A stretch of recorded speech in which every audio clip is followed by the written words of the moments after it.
سلامونه ملګرو. زه ورور هغه یم. تاسو به د قارون په اړه باندې بعضې کیسې اورېدلې وي چې هغه په ځمکه کې غرق سوی و.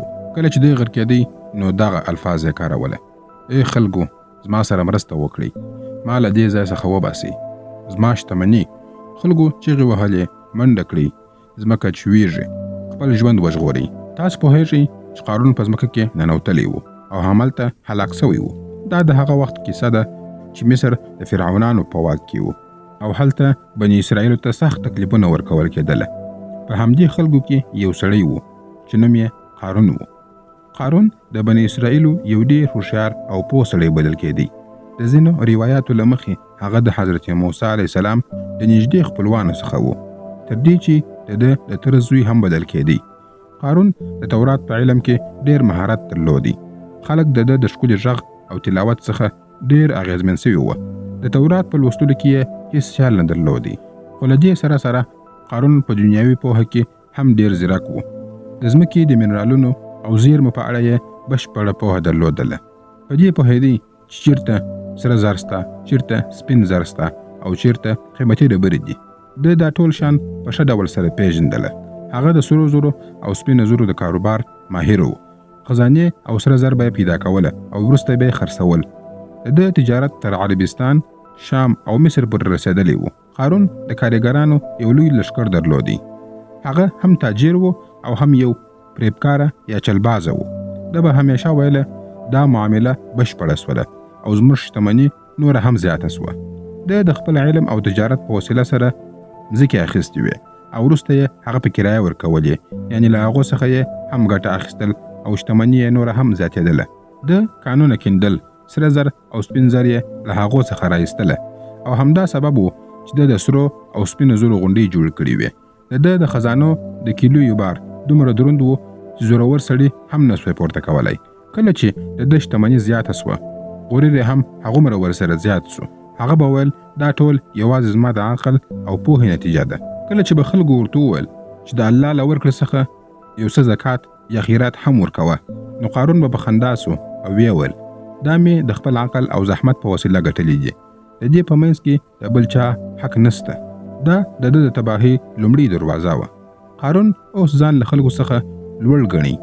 د شتمنۍ نشه یې پر سر باندې وه او خپل پیغمبر حضرت موسی علیه السلام سره یې حسد پیدا سو. یوه ورځ یې پرېکړه وکړه چې د خپلې شتمنۍ ځواک و خلکو ته ور وښوي. نو په ډېر تکبر او شان او شوکت سره د باندې راووتی. خلک ټول حیران سول. پر جامو باندې قیمتي غمیان، پر اسانو باندې جواهرات او سره زر او د خادمانو اوږده کتارونه ولاړ وه.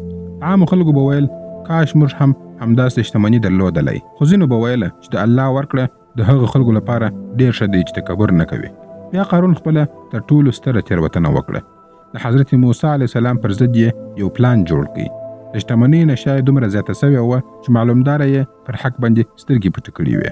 یوې ښځې ته یې پیسې ورکړې چې پر موسی علیه السلام باندې درواغ وتړي.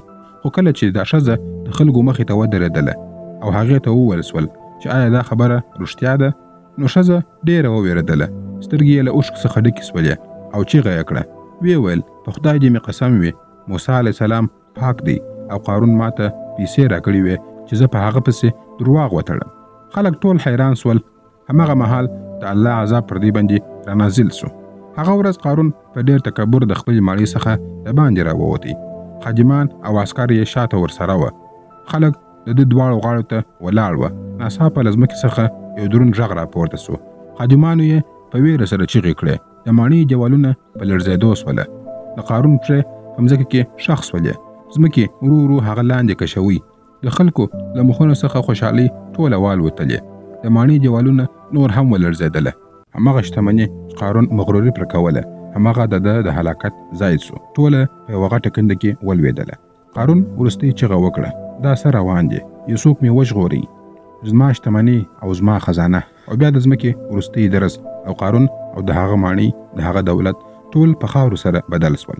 دا همداسې کېږي چې کله انسان د شتمنۍ مقام او غرور غلام سي. د الله په وړاندې هیڅوک واکمن نه دی. دا کیسه موږ ته دا راښیي چې د انسان اصلي لویوالی په مال او مقام نه، بلکې په عاجزي، صداقت او نیک چلند کې دی. چې کله هم انسان د شتمنۍ په خاطر باندې غرور وکړ، هماغه شتمني به د هلاکت سبب ګرځي، لکه څنګه چې د قارون په کیسه کې موږ ولیدله. هغه څوک چې د خپل قدرت او سرو زرو په نشو کې غرق وو، نو د خدای له رحمت څخه به نامحرومه کیږي. تل داسې ژوند وکړي چې د نورو مهرباني، شکر او تواضع پکښې کې وي، ځکه رښتینی عزت همدا دی او الله همدې خلکو ته لوړ مقام ورکوي. که مو ویډیو خوښه سوې وي، ویډیو لایک او شیر کړئ او زموږ یوټیوب چینل هم سبسکرایب کړئ. تر بلې ویډیو پورې مو الله مل شه. مننه.